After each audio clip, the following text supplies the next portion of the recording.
Hello and welcome back to another study of the Psalms. In this lesson we are going to be beginning a series on Psalm 18, which is a psalm of David, in which as we read the heading to it, we are told was addressed, David addressed the words of this song to the Lord on the day when the Lord rescued him from the hand of all his enemies and from the hand of Saul. That is possibly, I think, a reference to the day on which David was coronated and became king. And in fact, as we get to the end of the psalm, we're going to see David making reference to himself as king. But definitely within the psalm, we have images and ideas which take us back to 1 Samuel 23 and 24.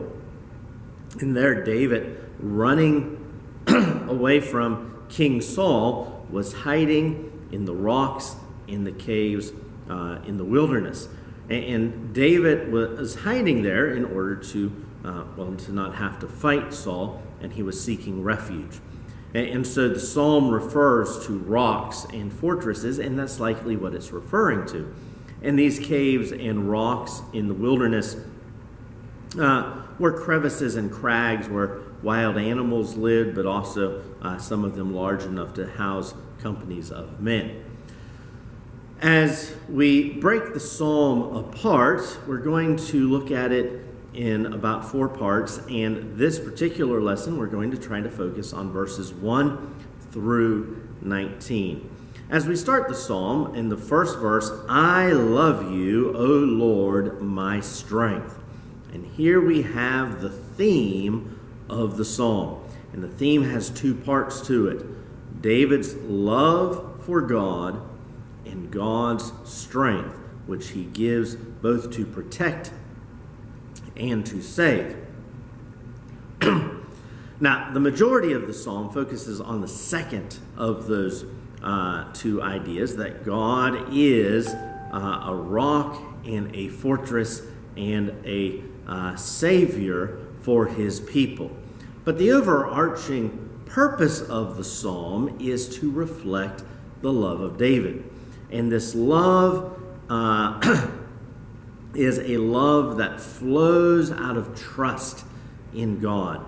And it is a love that, as it looks at the world, sees the hand of God at work. It is a love that submits to God's will, allowing God to strengthen and to lead. And ultimately, it is a love that rejoices in God, praising his name. And as we go through the psalm, we're going to see all of these things reflected. We're going to see David's trust in God. We're going to see how David looks at the world and he sees God at work in the world. We're going to see how David allowed God to use him and work through him, and how David accomplished great things because of the strength that God provided. And then the psalm concludes with David praising God. And so all of this is tied up in David's love for God. Now, that's one thing to look for as you read through this psalm. A second thing to look for is the messianic context of the psalm. And this is something, especially in the Psalms of David, one should always be on the lookout for. Does this psalm have messianic overtones? And the answer is yes. The words of this psalm, the setup and the conclusion of the psalm, are reminiscent of other psalms which we deem to be messianic. There is a problem. God saves even from the grave, and in fact the grave is mentioned in this psalm. Verse 5, the cords of Sheol entangled me, that is, I went into the grave, but God brought my life up out of the grave. Clearly, there are messianic elements there. And so as we read through this psalm, we can see it in the historical context of David's time, which the heading and introduction to the psalm places us in, but we can also read it in the context of the Messiah. And of course, as with many of these psalms, what we should ultimately be doing is looking at it, questioning, do we ourselves reflect this level of love for God in our faith, in our obedience, and in our willingness to praise God? Let's, for this lesson, just read verses 1 through 19 of Psalm 18. David writes, I love you, O Lord, my strength. The Lord is my rock and my fortress and my deliverer, my God, my rock in whom I take refuge, my shield and the horns of my salvation, my stronghold. I call upon the Lord who is worthy to be praised, and I am saved from my enemies. The cords of death encompassed me. The torrents of destruction assailed me. The cords of Sheol entangled me. The snares of death confronted me. In my distress I called to the Lord. To my God I cried for help. From his temple he heard my voice, and my cry to him reached his ears. Then the earth reeled and rocked. The foundations also of the mountains trembled and quaked because he was angry. Smoke went up from his nostrils and devouring fire from his mouth. Glowing coals flamed forth from him. He bowed the heavens and came down. Thick darkness was under his feet. He rode on a cherub and flew. He came swiftly on the wings of the wind. He made darkness his covering, his canopy around him, thick clouds dark with water. Out of the brightness before him, hailstone and coals of fire broke through his clouds. The Lord also thundered in his heavens, and the Most High uttered his voice, hailstones and coals of fire, and he sent out his arrows and scattered them. He flashed forth lightnings and routed them. Then the channels of the sea were seen, and the foundations of the world were laid bare at your rebuke, O Lord, at the blast of the breath of your nostrils. He sent from on high, he took me, he drew me out of many waters. He rescued me from my strong enemy and from those who hated me, for they were too mighty for me. They confronted me in the day of my calamity, but the Lord was my support. He brought me out into a broad place. He rescued me because he delighted in me. Now, as we kind of pause there in the psalm and we look at what David is doing, there are two parts, three parts to what we just read. There is verse 1, which I already commented on, the theme of the psalm. I love you, O Lord, my strength. And then beginning in verse 2, we have David identifying God. And he identifies God three ways. He identifies God as a rock, he identifies God as a fortress, and he identifies God as his deliverer. And then, having identified God in those three terms, he then goes back and repeats each term, elaborating on it just a little. So in verse 2, the Lord is my rock, and then in the second part of verse 2, my God, my rock in whom I take refuge. Verse 2, God is my fortress. And then also at the end of verse 2, my shield and the horns of my salvation, my stronghold. And so that is an elaboration on God as a fortress. And then God is my deliverer. And in verse 3, I call upon the Lord who's worthy to be praised, and I am saved from my enemies. And so we have God as the rock, as the fortress, and as the deliverer. And the strength of God is shown in each of these instances. As a rock, and again, this draws our minds back to 1 Samuel 23 and 24, where David is hiding in the rocks. And the rocks were an inherently stable and strong natural structure, larger and greater than self, and able to be relied upon in times of need. And so God is a rock to whom we can flee. But God is also a fortress. And while the rock is a natural place of protection, the fortress has been prepared as a place of defense. Same with shield and stronghold, and even the horn of my salvation. And horn there is symbolic of strength. You go to God because he is a prepared place of strength and safety. But then we have the third description. God is my deliverer. So God is not only naturally, by his nature, a place of safety, and he's not only a place for defense prepared for us, but he actively acts on the behalf of his people to save. And that's why David trusted in him, and that trust in God is part and parcel of the love that David had for God. Then we have the danger in verse 4.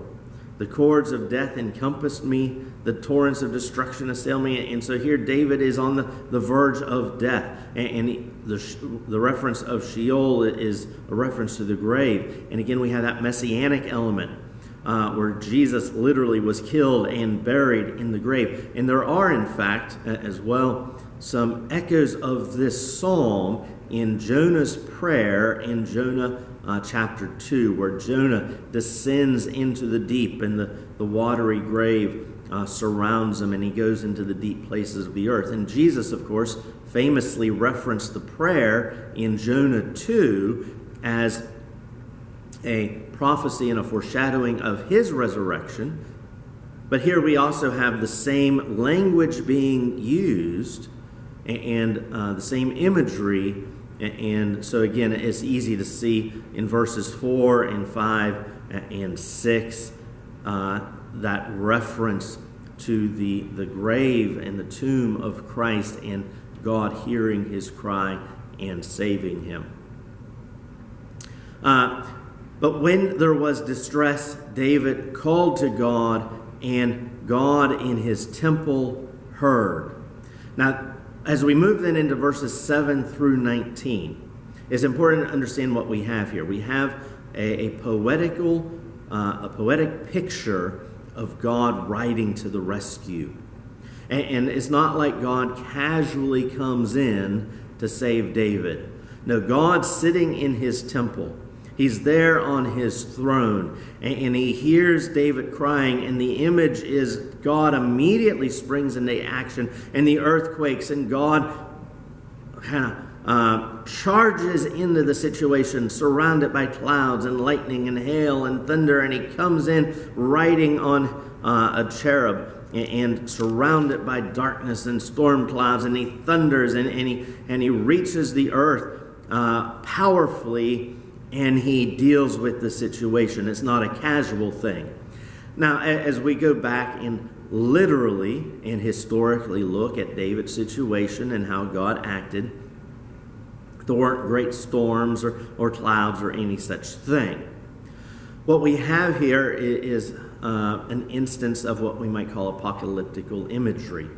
And we have the same sort of imagery used elsewhere when Jesus, for instance, talks about the sun and the moon growing dark. And it's using the natural elements to describe the fierceness and power of what's going on. And here, the image of God riding to the rescue, surrounded by storm clouds, with the earth shaking and trembling as he comes because of his inherent power.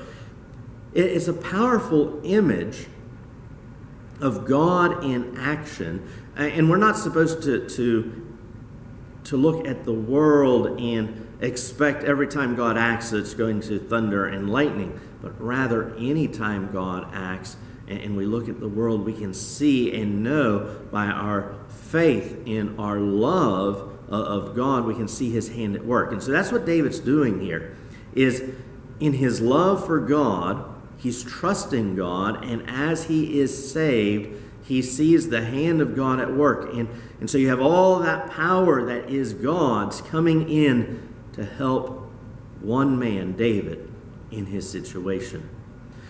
Now, as we think about all of that, again, we can look at David's situation, the historical context, and we can see, well, David did move from hiding in caves to sitting on a throne because God came in and rescued him. And it wasn't always easy for David, but he accomplished it, and God accomplished it.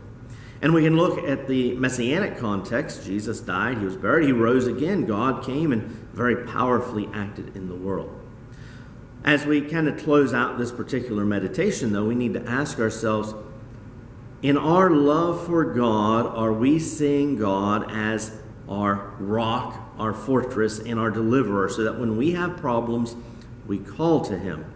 And in our love, in our faith, when God works to solve our problems, do we understand the power and the majesty that has been brought to bear in our situation? Because when God acts, it's never a small thing, because God is so mighty and so powerful, but he does act on our behalf.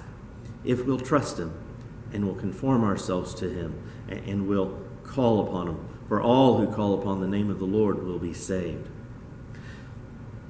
In our next lesson, we're going to pick up in verse 20, and we'll look at verses 20 through 30 of this psalm. I hope that this lesson, though, has been helpful in starting to understand this psalm and to see some of the applications of it. Until our next time together, God bless you, and you have a fantastic day.